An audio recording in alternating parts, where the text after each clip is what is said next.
નિષ્કલંક બુદ્ધ અવતાર મહામતી શ્રી પ્રાણનાથજી અને તમામ સુંદર સાથના શ્રી શરણોમાં મેં કોટી કોટી દંડવત પ્રણામ કરું છું. પ્રણામ સુંદર સાચી, પ્રણામ. આજના સત્સંગની અંદર શ્રી પ્રકાશ હિન્દુસ્તાની અને પ્રકરણ છે 19મું. 19મા પ્રકરણની અંદર મહામતી શ્રી પ્રાણનાથજી શ્રી ધામધણીને અખંડ દંડવત પ્રણામ કરે છે. મહામતી શ્રી ઇન્દ્રાવતી શ્રી અખંડ દંડવત પ્રણામ કરે છે એની વાત આપણને કરી રહ્યા છે કે અખંડ દંડવત કરું પ્રણામ કે હૈડે ભીડીને ભાંજુ હામ પ્રેમે દેવું પ્રદક્ષિણા બેર બેર અનેક અતિ ઘણા. કે હે પ્રિયતમ ધની, મહામતી શ્રી પ્રાણનાથજી કહેશે કે હે પ્રિયતમ ધની, હું ઈચ્છું છું કે તમારા શ્રી શરણોમાં હું અખંડ દંડવત પ્રણામ કરું અને તમારા શરણોની સાતીએ સરસાપી અને મારી મનોકામના હું પૂર્ણ કરું. ઇન્દ્રાવતી કહેશે કે તેમજ પ્રેમપૂર્વક વાર વાર હું પ્રદક્ષિણા દઉં. કહેશે કે હે ધણી, કે હું નિંજ ધામની પરમધામની વારે વારે હું પ્રદક્ષિણા દઉં. કે બલ બલ જાઉં મુખાર વિંદને વર્ણન કરું સ્વરૂપ સનંદ. કે વારને જાઉં મેં નૈનો પર અને દેખત હો શીતલ દ્રષ્ટિ કર. મહામતી કહેશે કે તમારા જે મુખારવિંદની શોભા છે ને એની ઉપર હું વારે વારે નોસાવર થઈ જાઉં છું અને હું વારે વારે સમર્પિત પણ થઈ જાઉં છું અને તમારા તેજોમય સ્વરૂપનું એક પ્રકારનું હું વર્ણન કરું છું. કહેશે કે જે તમારું તેજોમય સ્વરૂપ છે, તેજરૂપી સ્વરૂપ છે, એમનું હું પ્રકાશમય સ્વરૂપનું વર્ણન કરી રહ્યો છું. કે તમારા નયનો પર હું વારી જાઉં છું. કે જે તમારા નયન છે, જે તમારી આંખો છે, એ નયન પર હું નોસાવર થઈ જાઉં છું, હું તમારા પર વારી જાઉં છું. મહામતી ઇન્દ્રાવતી કહેશે કે કેમ કે તમે શીતલ દ્રષ્ટિએથી મને નિહાળી રહ્યા છો. સદગુરુ ધનીધામને કહેશે કે તમે શીતલ દ્રષ્ટિએથી અમને નિહાળી રહ્યા છો એટલે હું તમારા પર નોસાવર થઈ રહ્યો છું. કે વારને ઉપર લેવું વારને સુખ દિયે મોકો અતિ ઘને. કે બેર બેર મેં લાગુ પાઈએ કે સેવા કરું હૃદય શીતલાઈએ. કે હું તમારા પર વાર વાર નોસાવર થઈ જાઉં છું. હે ધની, પૂર્ણ બ્રહ્મ પરમાત્મા અક્ષાતે શ્રી કૃષ્ણ પરમાત્માને કહેશે કે હું તમારા પર વાર વાર નોસાવર થઈ જાઉં છું કારણ કે તમે મને ઘણા સુખ આપ્યા છે. આપણા ધણી, આપણા આત્માના માલિક સ્વયં શ્રી રાધશ્યામાજી એ આપણને કેટલું સુખ આપી રહ્યા છે.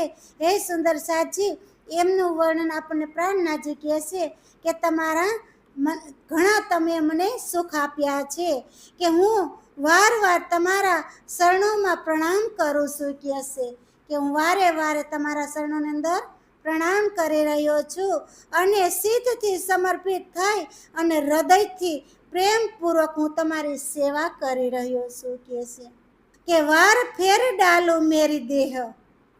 કે ઇન્દ્રાવતી કહે અધિક સ્નેહ કે બહોત અસ્તુતિ में जाए ना कही પણ અપને ઘર કી બાત જો ભઈ. કહેશે ઇન્દ્રાવતી ઘણા સ્નેહપૂર્વક કહે છે.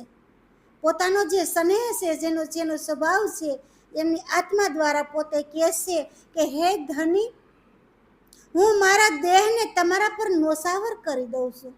કે આ મારું શરીર છે, જે મારો દેહ છે, જે મારો આત્મા છે, એને હું તમારા પર નોસાવર કરી દઉં છું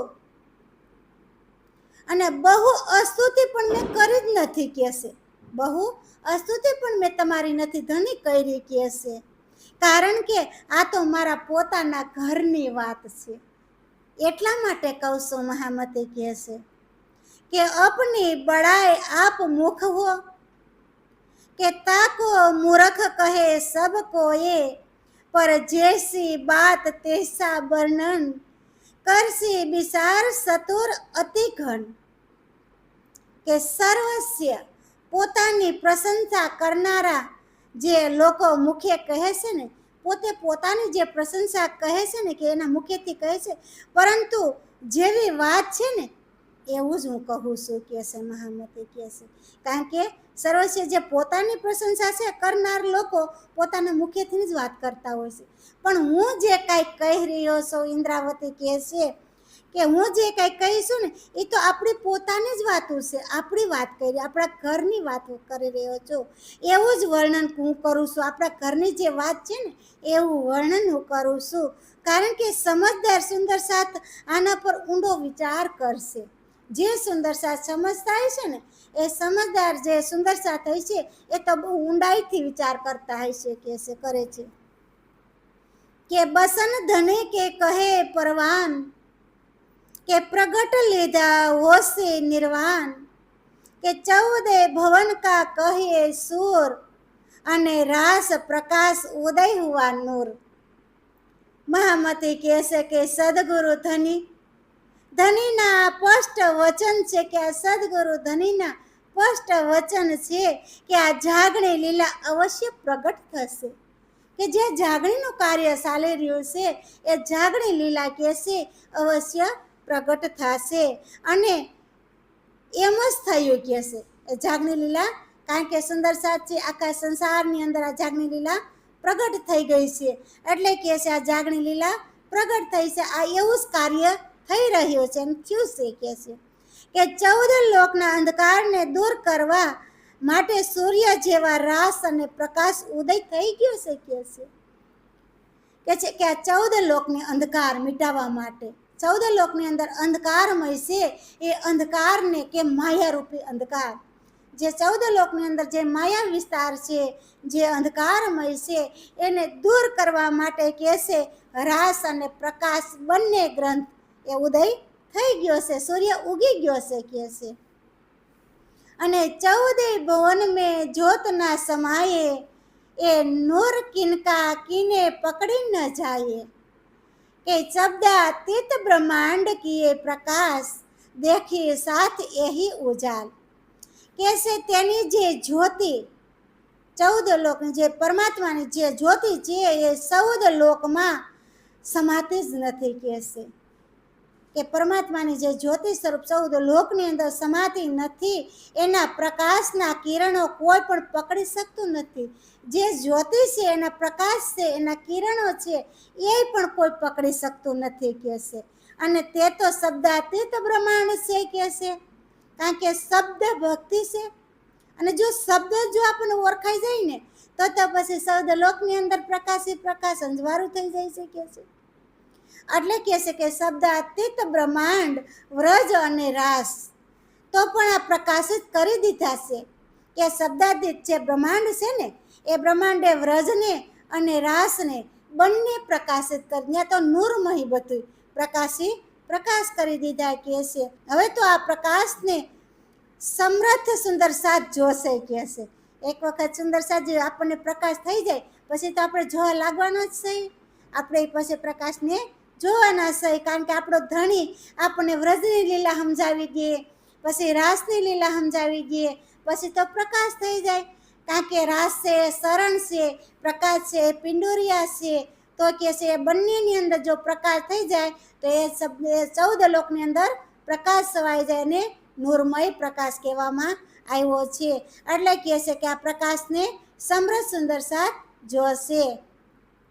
અને પ્રકાશ કે બસન નિર્ધાર, કે બસન સબ કરસી વિસાર, કે આગે બડો હોશી વિસ્તાર, અને અખંડ સબ હોશી સંસાર. હવે મહામતી શ્રી પ્રાણનાથજી કહે છે કે આ પ્રકાશના વસન ઉપર નક્કી સુંદર સાથ વિચાર કરશે. હવે આ રાસનો અને પ્રકાશનો જે પ્રકાશ થયો છે ને એની ઉપર કહે છે સુંદર સાથ ચોક્કસ નક્કીપણે કહે છે વિચાર કરશે કે આ જ્ઞાનનો પછી તો ઘણો વિસ્તાર થશે, કારણ કે જ્ઞાન પ્રગટ થઈ જાય પછી તો જ્ઞાનનો વિસ્તાર પણ ઘણો થઈ જાય સુંદરસાદજી. તો કે છે આ જ્ઞાનનો ઘણો પણ વિસ્તાર થશે કે છે કે એના દ્વારા સમૃદ્ધ સંસારના જીવો અખંડ સુખ પ્રાપ્ત થશે.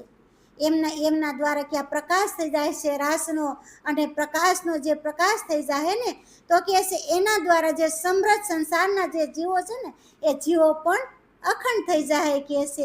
આવી રીતે મહામતી આપણને અખંડની વાત બતાવે છે કે પૂર્ણ બ્રહ્મ પરમાત્મા અક્ષાતીતનું ભજન કરવાથી આપણે પરમાત્માના શરણોની અંદર પ્રણામ કરી અને આપણે અખંડ ધામની અંદર જઈ શકીએ છીએ કે છે. અને અખંડ ધામનો પ્રકાશ પણ થઈ જાય છે અને આપણે પરમધામના દર્શન પણ થઈ જાય છે. આવી રીતે મહામતી શ્રી પ્રાણનાથજી આપણને આજના સત્સંગની અંદર વિચાર આપ્યો છે. બોલો શ્રી પ્રાણનાથ પ્યારે કી જય.